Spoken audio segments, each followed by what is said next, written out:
Assalamualaikum warahmatullahi wabarakatuh. Salam sejahtera bagi kita semua. Semoga kita selalu diberikan kemudahan, kelancaran, dan keberkahan ya teman-teman.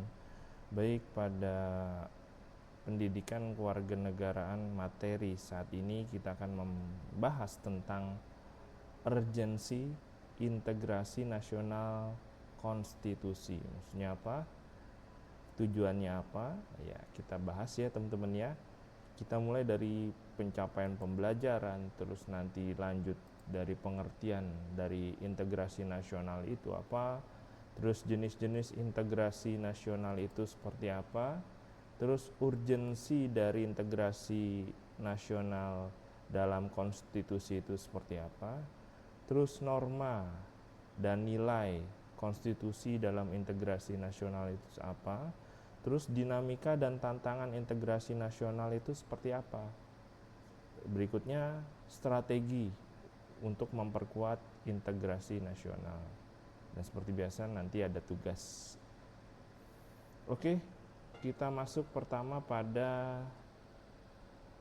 capaian pembelajaran. Jadi diharapkan ya setelah teman-teman mengikuti diskusi ini tentang integrasi nasional, tentang institusi ini, konstitusional ini, ya teman-teman bisa menjelaskan jenis, terus urgensi integrasi nasional itu seperti apa, terus teman-teman mampu mendeskripsikan nilai dan norma konstitusi dalam kehidupan berbangsa seperti itu.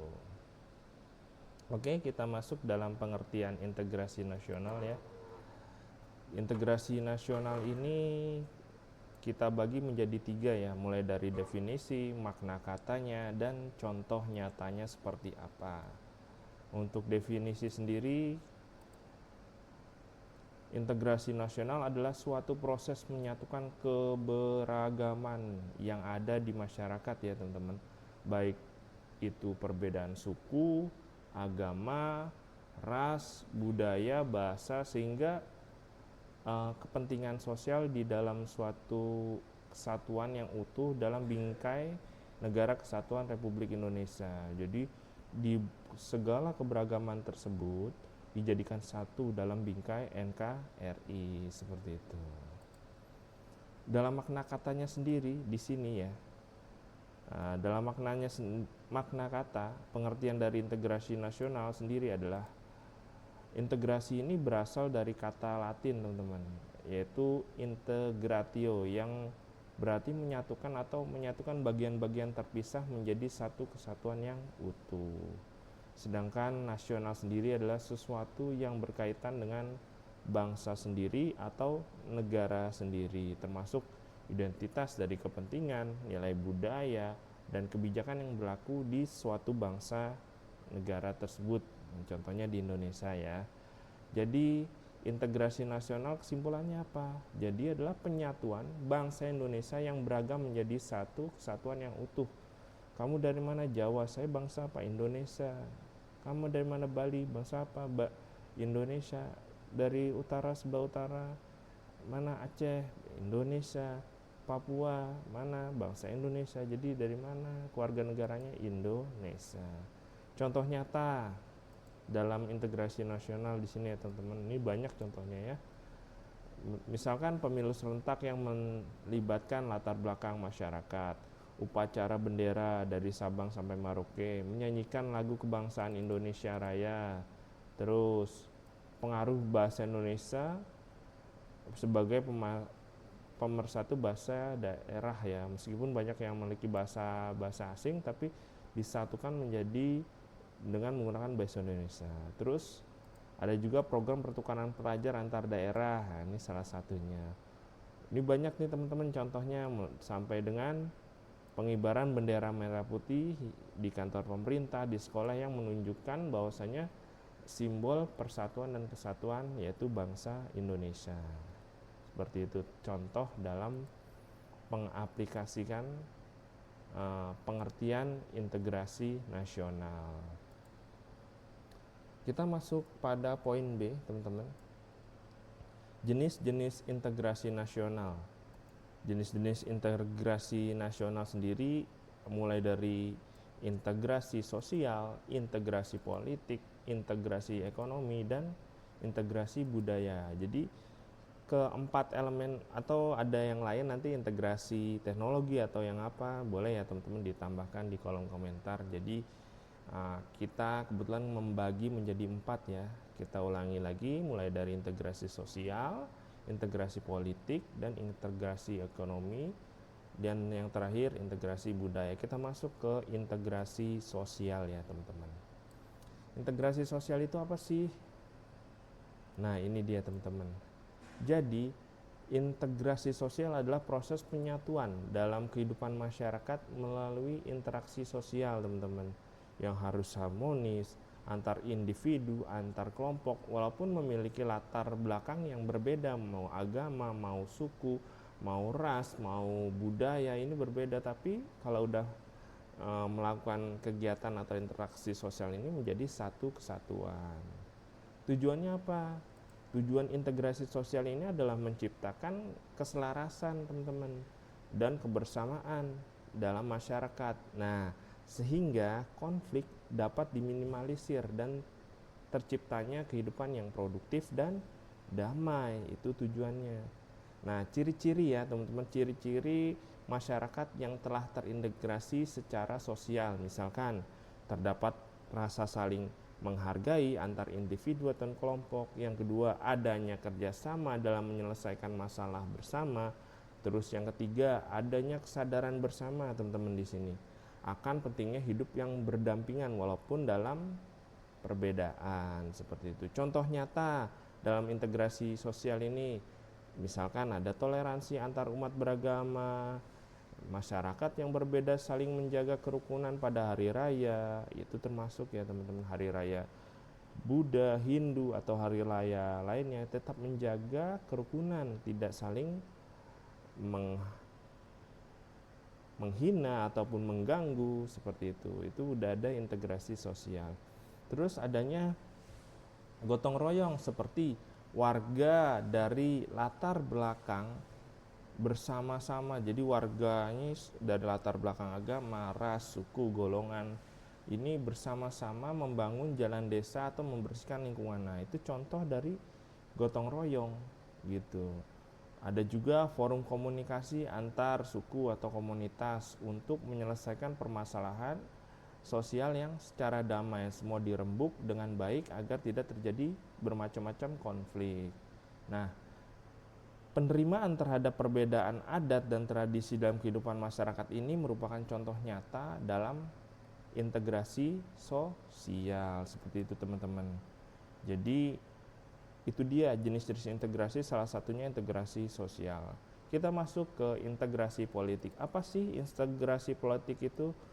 Politik itu kan partai ya teman-teman, sering menghubungkan, atau politikus ya. Jadi di sini pengertian integrasi politik ini adalah proses penyatuan dari berbagai kepentingan, aspirasi kelompok politik di dalam sistem pemerintahan.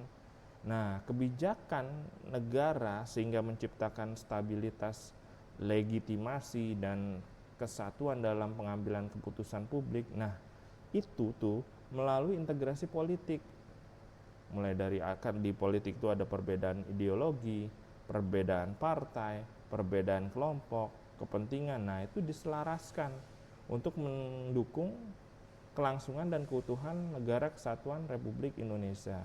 Walaupun berbeda ideologi, terus partai, kelompok, menjadi satu kalau sudah sama sepakat di dalam Indonesia, di dalam sidang ataupun dalam parlemen politik, wajib mengikuti semua keputusan ya.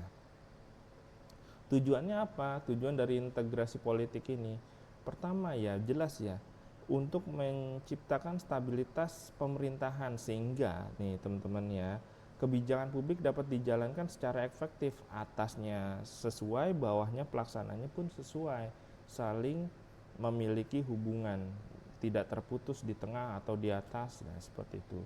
Terus mengurangi konflik kepentingan antar politik ya, antar partai politik, terus kelompok sosial dan lembaga negara ini harus bersinergi, bukan saling bersih tegang. Kalau udah ada integrasi politik, maka ini menjadi negara yang sangat luar biasa, memiliki kompakan. Yang ketiga, tujuan integrasi politik ini mampu memperkuat legitimasi pemerintah di mata rakyat untuk partisipasi politik yang inklusif. Jadi kalau anggota dewan ataupun pemerintah yang memerintah sekarang ini memiliki integrasi yang solid, maka rakyat pun akan merasa senang, merasa tenang. Terus dia akan berpartisipasi dalam politik secara keseluruhan karena dia memilih wakilnya dengan sesuai dengan hati nurani dan nyatanya real memiliki manfaat di bidangnya tersebut. Yang keempat, tujuan integrasi politik menjamin pemerataan pembangunan, keadilan sosial politik di seluruh wilayah, ya teman-teman. Tugas dari integrasi politik salah satunya itu. Adapun gimana sih ciri-ciri negara yang memiliki integrasi politik? Ya, pertama, partisipasi politik luas, warga dari berbagai latar belakang, terus merasa terwakili dalam proses pemilu atau proses musyawarah atau konsultasi publik. Ini semua warga itu tercover dalam perwakilannya tersebutnya. Makanya masyarakat ini memiliki partisipasi yang sangat luas ya teman-teman. Terus jika ada suatu koalisi atau konsensus terbentuk, maka terbentuknya ini kerjasama antar partai atau kelompok dalam rangka merumuskan kebijakan bersama. Jadi nggak satu golongan aja, tapi kebijakan bersama, yaitu kepentingan masyarakat. Nah, yang berikutnya yang ketiga, sistem hukum dan aturan yang tegas. Adanya peraturan, misalnya kan perundang-undangan yang dipatuhi oleh semua pihak, terus meminimalisir tindakan yang sewenang-wenang. Nah, itu adalah salah satu integrasi politik yang sudah terbentuk ya. Dan yang terakhir, mungkin ada tambahan lagi, boleh nih yang bagi saya ini yang terakhir, legitimasi pemerintah, rakyat menerima dan menghormati hasil keputusan politik karena prosesnya itu dia anggap adil dan transparan. Jadi masyarakat ini loh sah ini ya, aturan yang telah ditetapkan dan wakil-wakilnya juga kompeten di bidangnya karena saya memilih dia dengan hati nurani saya, misalkan seperti itu.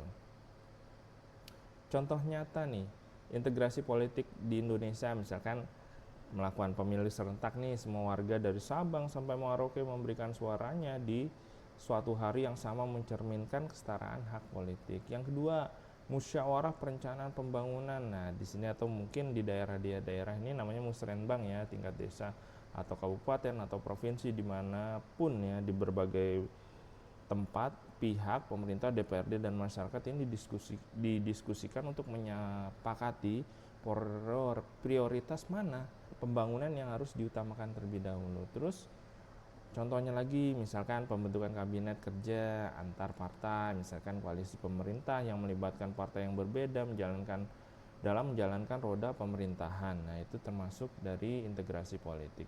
Terus contoh lagi, misalkan ada forum kerja sesama pemerintah daerah atau Forkopimda. Nah, di sini nih di mana bupati atau wali kota, Kapolres, Dandim, pokoknya unsur pemimpin di daerah tersebut berkoordinasi menjaga keamanan dan ketertiban dari daerah tersebut. Nah, berikutnya adanya dialog antar agama, politik seperti pertemuan rutin tokoh agama, tokoh adat, pejabat daerah. Fungsinya apa? Untuk meredam potensi konflik yang dapat merusak persatuan dan kesatuan hingga memperkuat persatuan dan kesatuan tersebut. Nah, itu teman-teman. Jadi integrasi politik itu merupakan sesuatu hal yang sangat harus dilakukan karena untuk menjaga stabilitas keamanan nasional. Berikutnya ada lagi namanya integrasi ekonomi, teman-teman ya. Jadi di sini integrasi ekonomi itu merupakan penyatuan atau koordinasi dari kegiatan ekonomi antar wilayah, sektor dan pelaku usaha dalam suatu negara nih untuk menciptakan apa? Efisiensi, pemerataan, kesejahteraan dan daya saing nasional gitu ya. Fungsinya itu pengertiannya. Komponen utamanya apa? Pasar domestik, misalkan barang, jasa, modal, tenaga kerja ya dapat bergerak bebas dari daerah tanpa hambatan tarif ataupun regulasi yang membatasi, atau ormas lah yang pinggir jalan. Nah itu nggak boleh ya. Oke, berikutnya kebijakan yang bersinergi. Jadi kebijakan pemerintah pusat dan daerah ini menselaraskan kebijakan fiskal, moneter, regulasi, dan mendukung pertumbuhan yang merata di seluruh pelosok Indonesia. Itu ya teman-teman ya. Terus infrastruktur penghubung. Nah, jaringan transportasi, energi, komunikasi yang memadai ini bisa memperlancar distribusi sumber daya teman-teman. Dan produk itu akan menjadi lebih murah gitu. Nah, tujuannya ya tadi ya teman-teman ya, kalau kita ingin mewujudkan pemerataan pembangunan di seluruh wilayah ini, integrasi ekonomi ini sangat penting. Terus meningkatkan efisiensi produksi dan distribusi.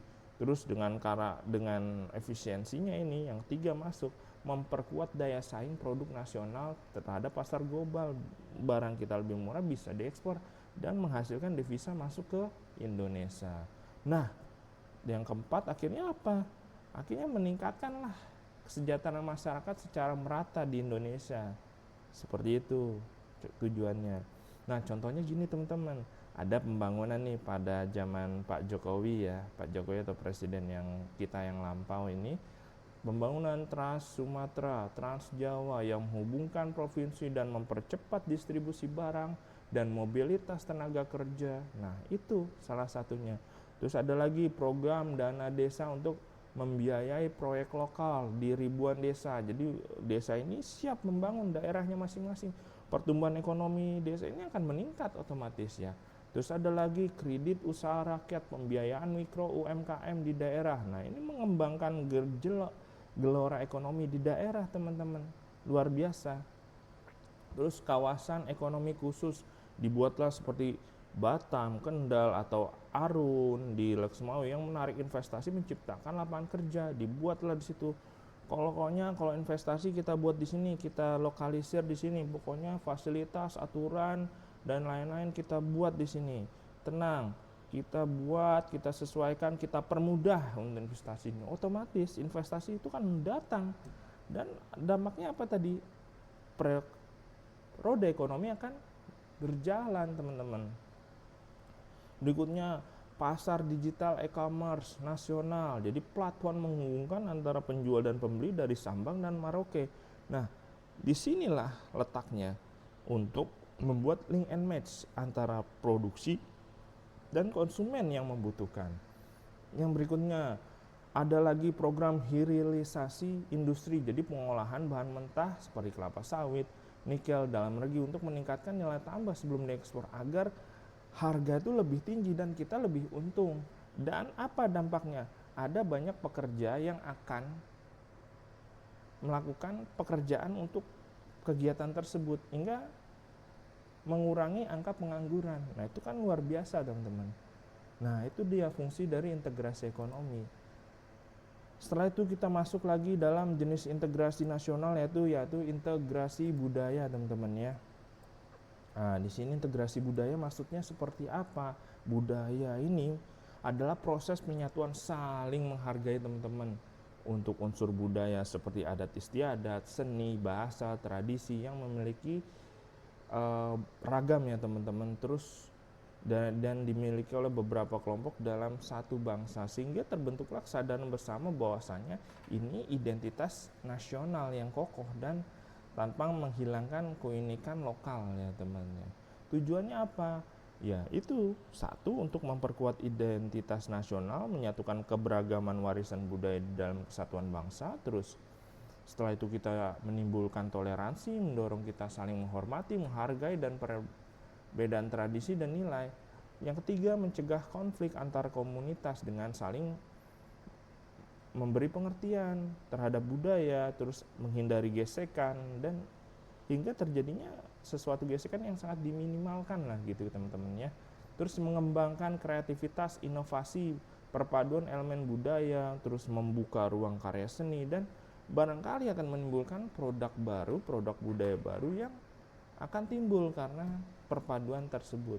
Nah, ciri-cirinya apa sih integrasi di suatu negara itu telah terjadi integrasi budaya ini di suatu negara terjadi? Pertama, adanya pertukaran budaya, teman-teman ya. Jadi kegiatan di mana suatu daerah mengadopsi atau meminjamkan elemen budaya dari daerah lain, nah inilah ciri-ciri sudah terintegrasi, teman-teman. Terus penerimaan simbol budaya nasional, misalkan ada lagu kebangsaan, bendera, pakaian adat yang diakui dan dipraktikkan secara luas, ini udah integrasi budaya, teman-teman. Terus pengakuan hukum dan kebijakan undang-undang, ada peraturan mengenai melindungi warisan budaya dan mendorong kelestarian. Nah, ini salah satunya telah terintegrasi budaya tersebut. Terus apa? Terus ruang publik yang multikultural ya. Jadi adanya festival, terus museum, terus kesenian yang menampilkan keberagaman budaya. Ini cirinya sudah terintegrasi budaya ya, teman-teman. Contohnya di Indonesia yang telah ada nih, teman-teman, misalkan fasilitas kesenian Nusantara seperti pasar malam di Solo yang menampilkan tari-tarian, musik kuliner. Nah, salah satunya di situ. Terus penggunaan batik sebagai pakaian resmi acara kenegaraan, perkantoran dan seluruh Indonesia, salah satunya itu. Terus mata pelajaran muatan lokal, misalkan mengajarkan tari, musik, kerajinan tradisional dan lain-lain. Ini merupakan suatu integrasi budaya juga. Nah, seperti itu, teman-teman. Sampai adanya kuliner fusion, misalkan rendang dijajakan di kafe modern Jakarta atau pizza Riau atau di Medan yang menjadikan popularitas suatu daerah. Nah, itu udah menjadikan suatu integrasi budaya, teman-teman ya, di situ. Nah, itu jenis-jenis integrasi budaya, mulai dari integrasi sosial, politik, ekonomi, dan budaya. Seperti itu. Kenapa sih? Berikutnya kita masuk ke poin C ya. Apa sih urgensi atau integrasi nasional dalam konstitusi itu? Sebenarnya seberapa penting sih integrasi nasional dalam konstitusi? Penting gak sih menurut kita nih? Penting gak ya? Kita lihat ya, teman-teman ya. Seberapa penting?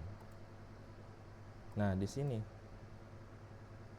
kita bisa melihat bahwasanya urgensi dalam integrasi nasional dalam konstitusi itu pertama ya, untuk menjamin keutuhan NKRI pertama kan. Berdua, untuk menghindari konflik dan disintegrasi. Yang ketiga, memperkuat stabilitas politik dan keamanan. Yang keempat, menghormati keberagaman sebagai kekuatan bangsa. Nah, yang kelima, ya landasan konstitusi Indonesia ya Undang-Undang NRI ya, Negara Republik Indonesia tahun 1945. Yang pertama kita masuk ke menjamin keutuhan NKRI. Nah, di sini teman-teman.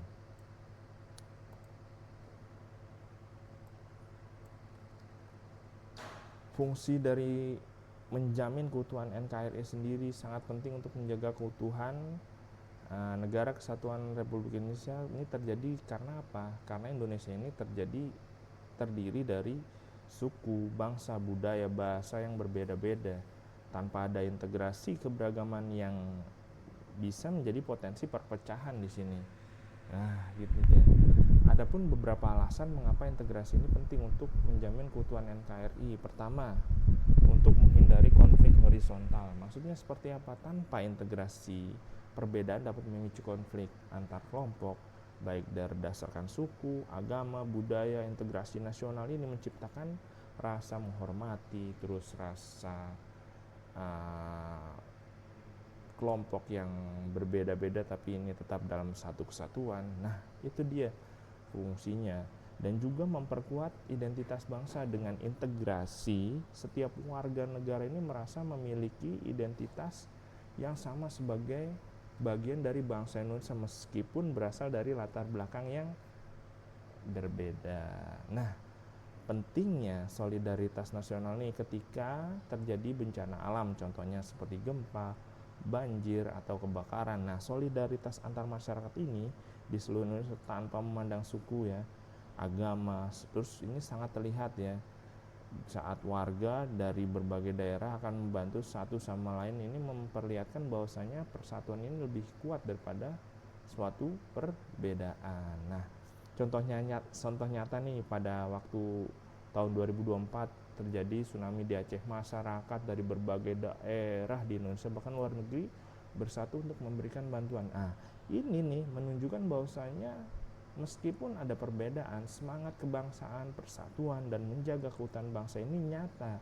Terus ada lagi momen saat Gunung Merapi erupsi mengancam wilayah Jogja dan sekitarnya. Relawan dan warga dari berbagai provinsi, Jawa Tengah, DIY, Jawa Timur, bahkan Sumatera dan Kalimantan bersinergi untuk melakukan evakuasi dan mendirikan pos pengungsian, serta mendistribusikan logistik.